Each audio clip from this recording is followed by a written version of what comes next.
Are you a customer service rep, a lawyer?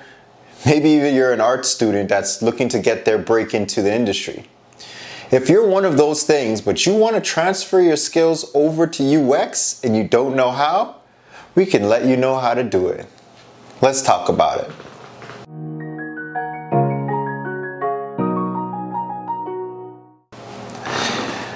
So this is one that I hold very dearly to my heart. It's because I was really somebody that was very sure of how I was gonna get into UX design from having no previous experience. Like, last thing I drew was maybe a stick man, and it was even bad. It was like really bad. So now that we come to this idea that, okay, I wanna find out about this industry, I wanna move into it, but I don't know if I have the skills. I need to become Picasso, and I had to have been doing it since I was the age of 5. People get worried about all of these things associated with it, and they forget that they come with a plethora of skills that could already be easily transferred over into UX.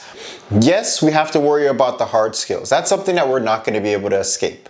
But for now, I just want to talk to you about how we can take those softer skills that you have been developing in all of those different areas of your life and bring it back to UX so that you can start creating those amazing products and services for people in need. So I'm going to go over 4 different things today that I did personally to transfer my skills from the different areas that I worked in. The first one is trying to really understand the problem before I go and solve anything. This is really important because a lot of designs and a lot of things that we do in UX is really based in this. To have a successful product, to make sure it works for the people, we want to make sure that whatever we're doing is right where they need and right what they need. For me personally, a place that I got this skill and I developed it from a little bit more was working in customer service. I worked in many different areas and I found so many different ways to do it, but the one particular experience that I had was working at the barbershop. At the barbershop, I was working at the front desk and I had so many people coming in for so many different reasons. They needed to have something really quick during their lunch break. They were in school and they had time to kill, they had time to study, so might as well stick around to the barbershop. Some people really had no time, or they wanted to make sure that this cut happened today because their wedding is tomorrow, so they booked an appointment. They had to get the expert amount of treatment and time in and out so they could make it to their dress rehearsals and everything like that. And with so many different customers that come in at any given basis, when people wanted to know how much time they were waiting, when their barber was going to be available, when all of these things happened, I had to understand from their perspective why they needed this information. The reason why I thought it was very important to find out that information is because if I know you are in a super rush, I know what different solutions I can offer you in order for you to meet your timelines, your deadlines, your preferred cut, and things like that. I can find solutions that way. So it's really important that if you're somebody that comes with an experience of really understanding the problem and empathizing with people beforehand, you can take that skill and bring it back into UX because we're doing the same thing, just for a different scale. Next skill that I want to go over with you is the ability to resolve conflicts. So when we're talking with UX design, we're working with stakeholders, we're working with other designers, we're working with what the customer wants, we're working with so many people's different needs that we have to really be certain that we're there to help them. We're there to listen, to solve it, and give them the solution that they need, without them having a lot of butting heads. It's so easy to let people butt heads because they want something that works for them. And I think a lot of what we did when I was working at Discount Car and Truck Rental, I was working as another customer service rep, is I ended up having to provide them with a lot of different alternatives to when they got into accidents, to get the cars that worked out the way that they needed, to work with other locations because they may need a car that I need, But if I can get the car first and make sure I deliver back a car to them so that none of our customers are waiting or needing, this is what we really needed to do. And I had to learn a lot of that, of talking with the body shops, making sure everything was good, talking with other locations, making sure we can trade cars, or if we need something specific, we're able to get it to them and they're able to get it to us and everybody's happy. These are things that are very crucial within UX design, because now when there's a difference of opinion, there's a difference of direction, there's a difference of how we want to do things, we're able to bring that back and say, okay, let's list out the different things. Let's start doing things like a little bit more democratically voting. And if we don't have that, we can let somebody become the main deciding factor if nobody else can make that decision. And this really helps to streamline things, because there's so many different ways you could solve a problem. There's so many different opinions that you're gonna get, especially as you start working collaboratively with people, that you have to really have those conversations and really make sure what can we do and how can we solve this for people. Another thing that's super important for us to bring from our previous experience, or at least what I had to do, was learning how to organize tasks into easy, simple steps broken down. I am one who wants to do everything. I want to do research, I want to do sketching sessions, I want to do facilitation workshops, affinity mapping workshops, all of these different things. But the problem is that if you don't put a plan in place, you could end up doing a lot of different things for a project. It could get extended. We call it scope creep, where you could just end up doing so many things that you're like, when is this gonna end? I don't know, when is it gonna end? This is something that's very important. At the beginning of a project, we at least wanna go in with a plan. And something that really helped me with understanding and getting down to the nitty-gritty of planning was my martial arts background. For me, I would look at a kata, which is a form or a pattern that we do, which shows step-by-step things of just a more performative, that you could say. And I look at it and I'm like, I'm doing that? Like me? No. Good luck. But when I started actually breaking down the kata, and I actually go from, okay, step one, you step, you block, you punch.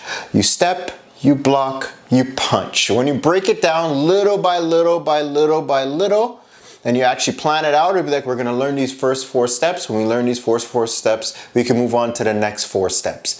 This is something that's really helped me with learning UX design and helped me in the way of just processing how I should break my work down a little bit more, so that I can get the results we're looking for. Other than just haphazardly trying to copy something and not understanding it, breaking it down, and just like, it's too much, I don't wanna do it, I'm so frustrated, why doesn't anything work? Clear the mind, silence it out, and really get yourself focused on what you need to do and getting the results you need. Last thing that I really want to bring to your attention that UX is about, it's about telling really good stories.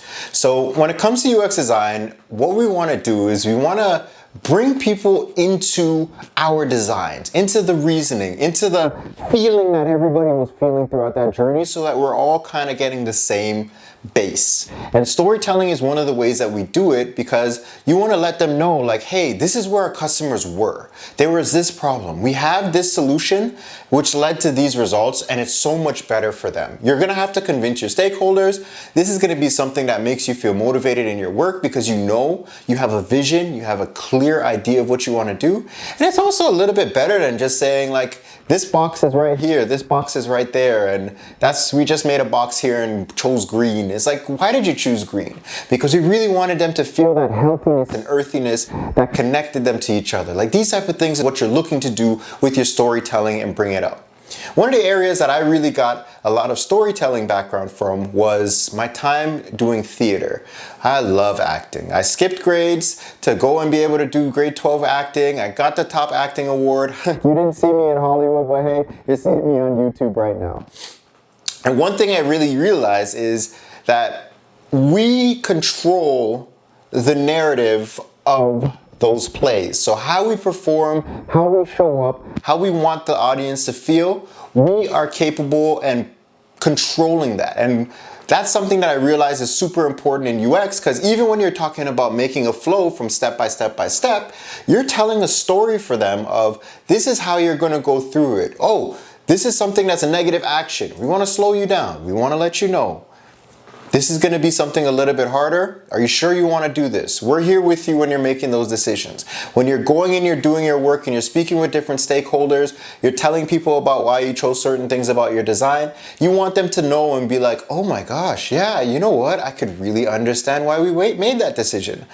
Granted, every performance is different. If you know you're acting, so when you're talking to different people, it could show up differently, but this is what you want to do. And especially if you're somebody that's coming in the industry and you want to show your work, you want to be able to let people be in the mind frame as you were creating this project, and let them know that you really care about presenting these ideas to you and what the overall concept of this design is. It's super important. I think it's something that we should all really be a little bit more concerned about, and it'll put a little bit more time and care into, because as you might see, I love to talk. If we talk and we tell the story only the way we can of all the knowledge we have, that's what's going to make us even more successful.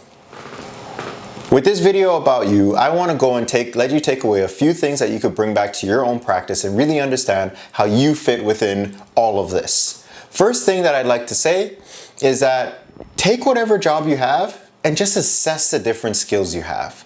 Whether it be hard skills, whether it be soft skills, just go and take inventory of what you do, where you are in your career. So it's like, oh, do you spend a lot of time organizing data? Do you spend a lot of time talking to clients? Do you spend a lot of time sitting and doing interviews? Do you spend a lot of time doing sketches or anything like that? Just take stock of what you do and be sure to include the skills that might translate directly over to UX as drawing or things like that. And also those other skills where it's like, how do you manage conflict? How do you stay proactive and ahead of the game? How are you flexible when you have a lack of resources, which are things like that? Like, these type of things are going to be super important, because no UX project is the same. No UX project is perfect, but they could come back and be within your own frame. Another thing that you can do is you can talk to somebody else that's either worked with you, which is a close friend, and let them help put this list together for you. I thought that this was super helpful for myself, because when we get into our own brains and we start thinking like, oh, you know what, I'm not that good, you know, I don't really have this, I don't really have that, we get lost in the sauce, as I would say, when it comes to actually solving the problem. So getting somebody else's opinion that is not based on your own biases, not based on you feeling like an imposter during the time so you can't give enough things, not for you being like, well, I'm not doing anything impressive, and just really looking at you and telling you the qualities that you have, that you'd be like, you know what? Thank you. This is actually really good. And then you're helping me show in ways that I've exhibited it. And I think that's super important for us to just like get that outside look at things, so we could also cross-reference with our notes and be like, you know what, these are some of my strongest things that I'm noticing, that other people working with me notice. And I see UX has a lot of interaction with people. You know what, this makes a lot of sense. So this is something that you could give to yourself that really helps in that aspect. So just again, when we're talking about learning our skills, we have to go back and take inventory of where we are. What are our skills like when it comes to being able to empathize with people and really understand them before solving a problem? How do we resolve conflict on a day-to-day basis within our workload? What are things that we do that help organize our steps or our process to make sure we are getting things done?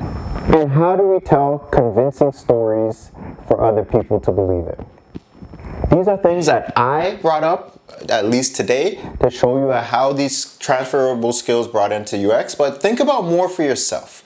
Think about more that you could bring in. And also, just because I'm saying these things, do not neglect the hard skills. If you are still making those stick figures when you need to be making wireframes, you got problems. So that's something that we could work on though. It's something that you can work on. And that's what's the beauty of it. So don't neglect the hard skills. Don't neglect the soft skills. Really think about what you are bringing from your previous experiences, because what you have before is so valuable, and I just want to see you growing together. Until next time, UXers, peace.